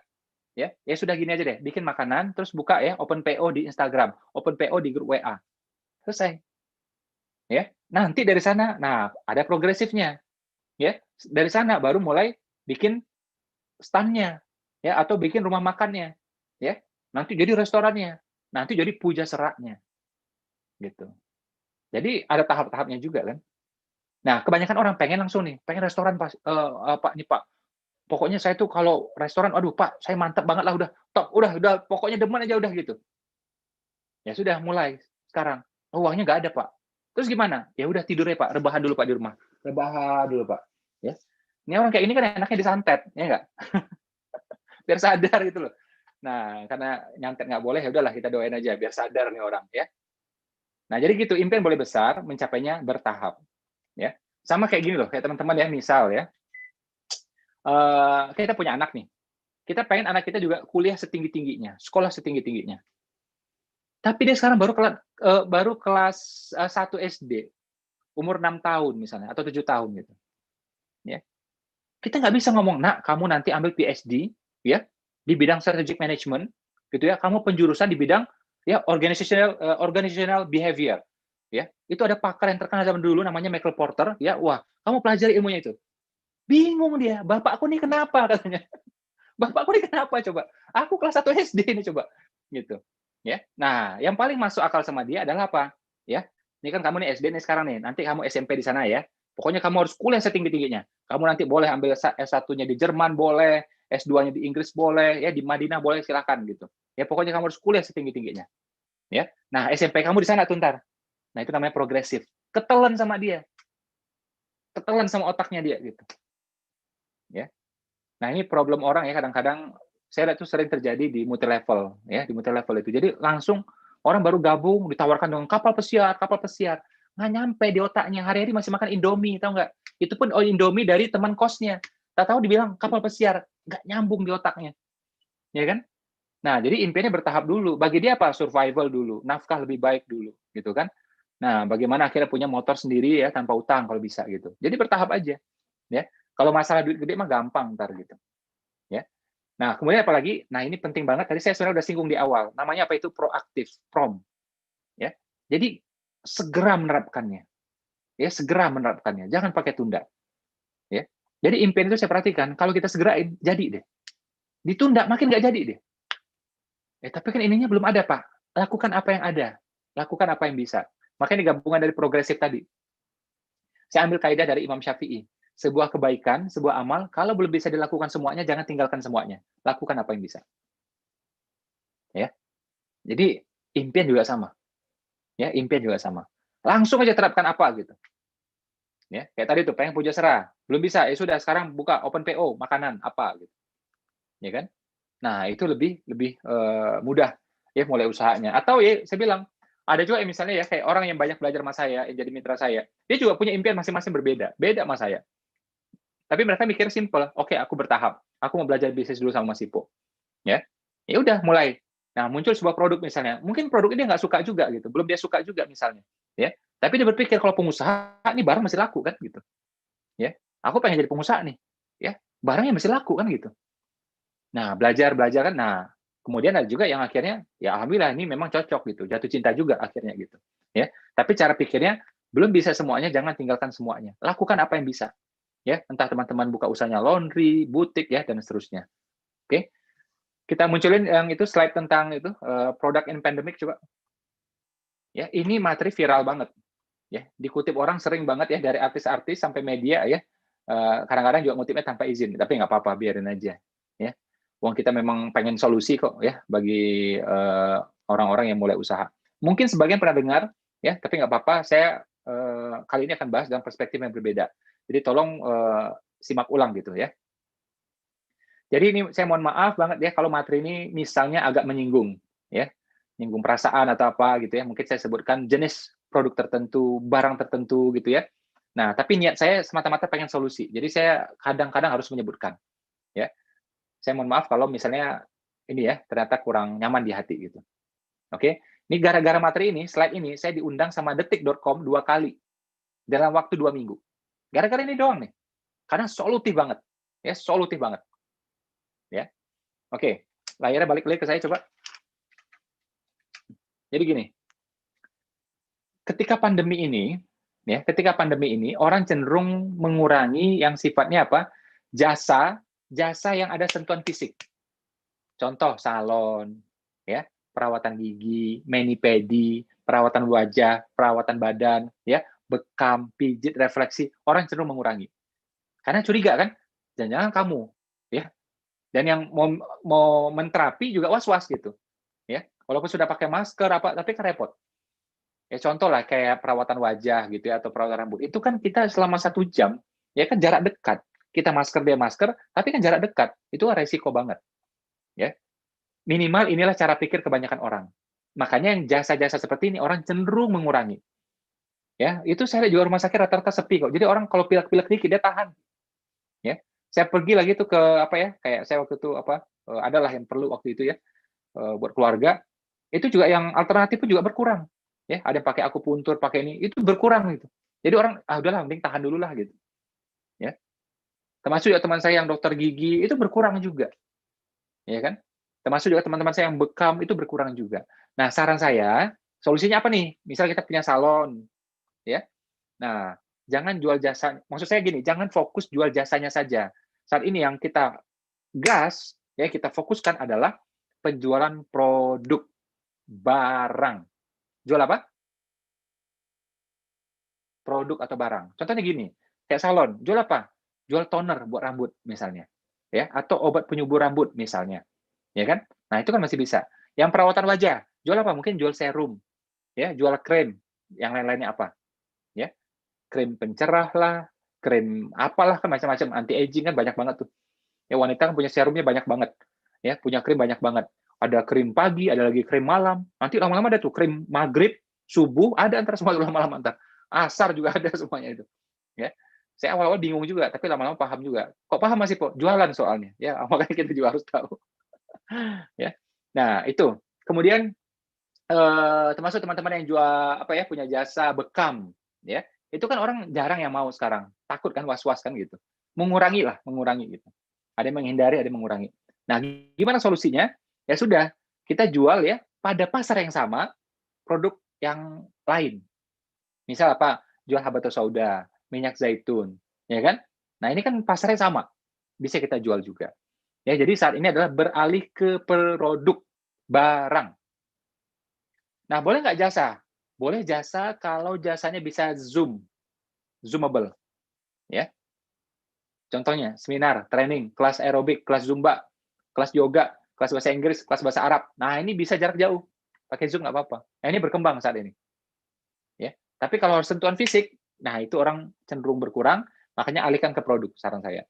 Ya, ini yang pertama. Yang kedua, ya jadi kalau jasa, ya usahakan sifatnya adalah zoomable, bisa di-zoom-kan gitu, atau YouTube streaming. Ya. Yang kedua, kalau barang harus deliverable. Mudah dikirim, mudah disimpan, ya, tidak mudah pecah, tahan lama. Ringan, kecil, hemat ongkir, tahan lama. Ya. Ini ada beberapa barang ya. Ini saya sebagai konsumen ya, kadang saya yang pakai atau istri yang pakai. Contohnya ini misalnya. Nih, ini bukan bisnis saya ya. Ini kita sebagai konsumen. Ini istri saya pakai, harga ratusan ribu. Nih, ini juga ratusan ribu. Ya. Nih saya pakai juga sama istri, ratusan ribu. Ya. Atau misal kayak ini, ratusan ribu. Ini nggak sampai ratusan ya. Atau ini hampir 1 juta bahkan. Segini nih. Ya. Nah, ini juga nih. Ini ratusan ribu. Saya beli di Belanda. Ya. Jadi, kalau barang-barang seperti itu kan dia hemat ongkir. Tahan lama. Ya. Kalau disimpan di rumah juga nggak nyita space. Jadi kita sebagai pemula ketolong. Jangan salah, kalau bisnis masih UMKM, ya sering banget tuh ya profit kita tergerus gara-gara apa? Gara-gara ongkir. Ya, gara-gara ongkir. Ya. Kalau kita naikkan harganya, jadi nggak kompetitif. Ya. Konsumen keberatan. Kalau kita yang nanggung, wah repot juga. Ya. Selalu nggak ketemu nih. Makanya cari barang yang harganya lumayan, tapi ongkirnya rendah. Gimana biar ongkir rendah? Ringan, kecil, ya, dan usahakan tahan lama. Loh, kenapa masih harus tahan lama? Karena ini Indonesia. Kita pengen pasarnya se-Indonesia. Harusnya bisa dikirim ke Sulawesi, Sumatera semuanya. Ya. Mungkin teman-teman punya produk ya, bikinnya di mana? Di Surabaya. Ya, ini kan bukan Jawa doang. Kita pengen masuk juga ke kota-kota lain, provinsi lain. Ya, atau sebaliknya. Teman-teman punya produk di Balikpapan, pengen juga kan masuk ke Jawa, ke Sumatera. Nah, makanya kalau ringan tadi, kecil tadi enak. Ongkirnya nggak masalah. Dan apa? Tahan lama. Jangan sampai dioper basi. Oper rusak. Repot itu. Ya. Dan kita ini biasanya caranya adalah pakai apa? Distributor kan? Distributor menengah, distributor kecil, ya. Ada agent, ada reseller. Ini perlu waktu ini. Jangan sampai basi dia di tengah jalan. Ya. Teman-teman ya, ini rumus yang saya kasih tahu. Kalau teman-teman ikuti, insya Allah selamat. Ya. Pandemi selamat, setelah pandemi juga selamat. Tapi kalau ini dibantah, ya, pasti repot. Pasti repot. Ya, ini rumus sudah. Ya, jadi nanti ada 5 tuh ya. Bantah aja 2, pasti masalah. Yakin saya. Terutama buat pengusaha kecil ya. Kalau uangnya udah gede sih, uangnya udah banyak, nggak masalah sih. Ya. Jadi itu tadi ya. Kalau jasa, zoomable. Kalau barang, deliverable. Terus apalagi, sebisanya jangan produksi dulu. Ya, sebisanya jangan produksi dulu. Kenapa? Produksi itu kalau pengen murah, harus skalanya besar. Skala besar artinya modalnya mesti besar. Nah, jadi saran saya mending cari orang yang ahli. Misalnya apa, bumbu dapur. Dia ahli kan bikin, kita beli dari dia aja. Pakai merek dia boleh atau merek sendiri. Kemudian kita jual. Kalau kita yang harus produksi, kita harus skalanya besar. Modalnya besar, resiko juga besar. Belum tentu laku. Ya, belum tentu juga ahli. Ya, jadi saran saya mending ambil dari orang aja. Ya, bisa suplemen, bisa skincare, bisa bumbu dapur ya, apapun lah gitu. Ya. Jadi tidak harus kita yang bikin. Ya, tidak harus kita yang bikin gitu. Ya. Jadi tidak harus produksi sendiri ya, dan jangan juga jual sendiri. Ini tips ampuh untuk menjual. Ya. Apa itu? Jual pada penjual. Jual pada apa? Nah, ada distributor besar, ada distributor menengah, ada distributor kecil, ada agent, ada reseller. Jadi cepet, bagi-bagi duit aja udah. Ya, bagi-bagi aja. Sekian persen ke sini, udah, nggak apa-apa. Yang penting kuenya membesar. Selesai. Ya. Kadang orang pelit berbagi, tau nggak? Kadang-kadang juga nggak ngerti ilmunya. Kayak zaman dulu ya, mohon maaf. Orang tuh buka usaha, ya, kayanya lama. Kenapa? Cabang dikelola sendiri semua. Ya. Nah, akhirnya Pak, satu dia yang pegang, satu lagi istrinya yang pegang. Ya.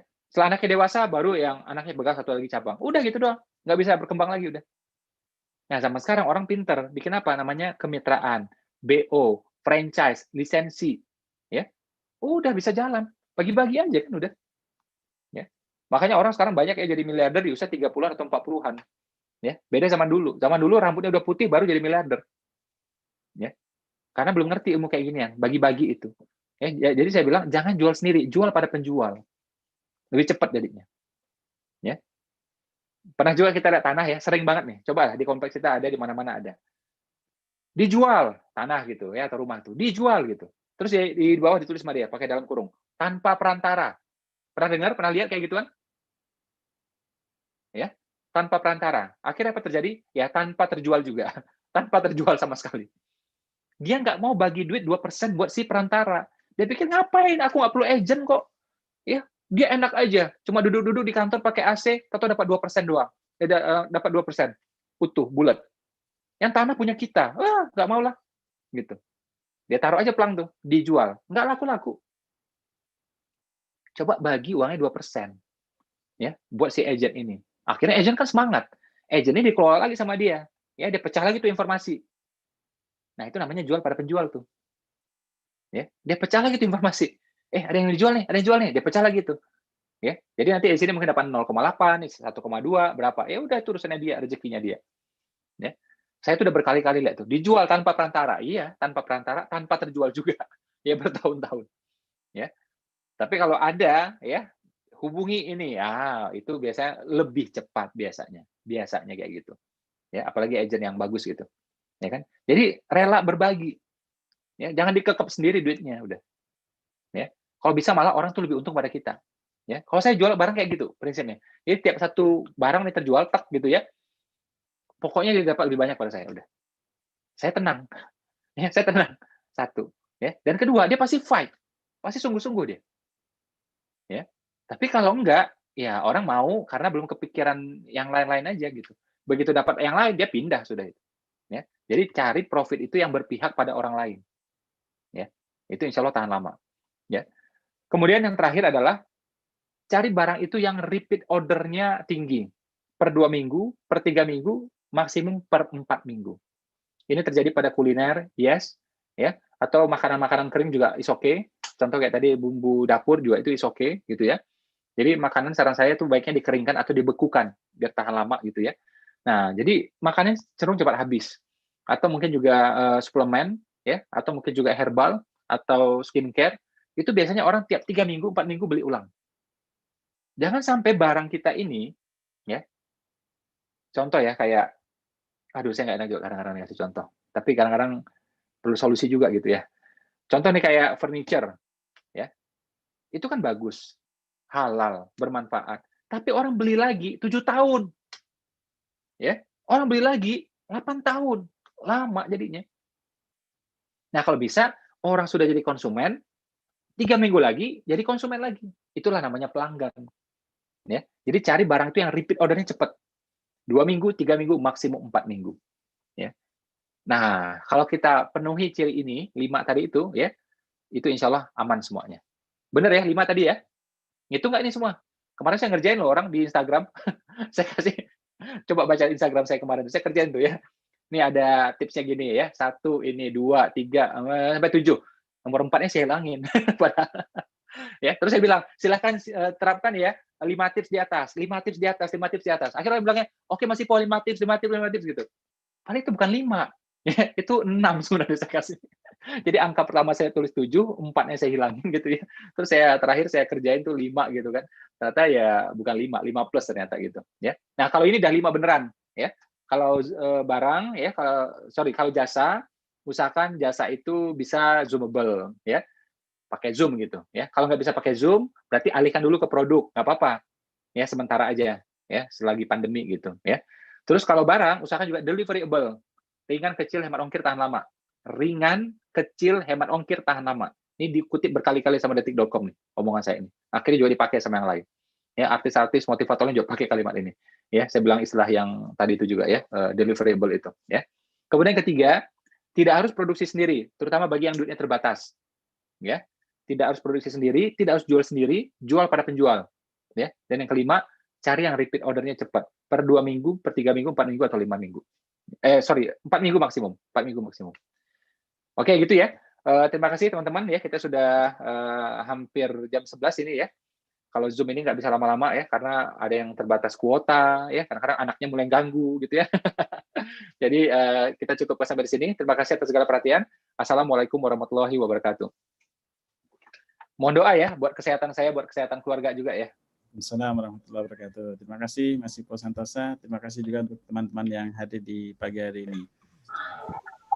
Assalamualaikum Mas Ipo. Terima kasih.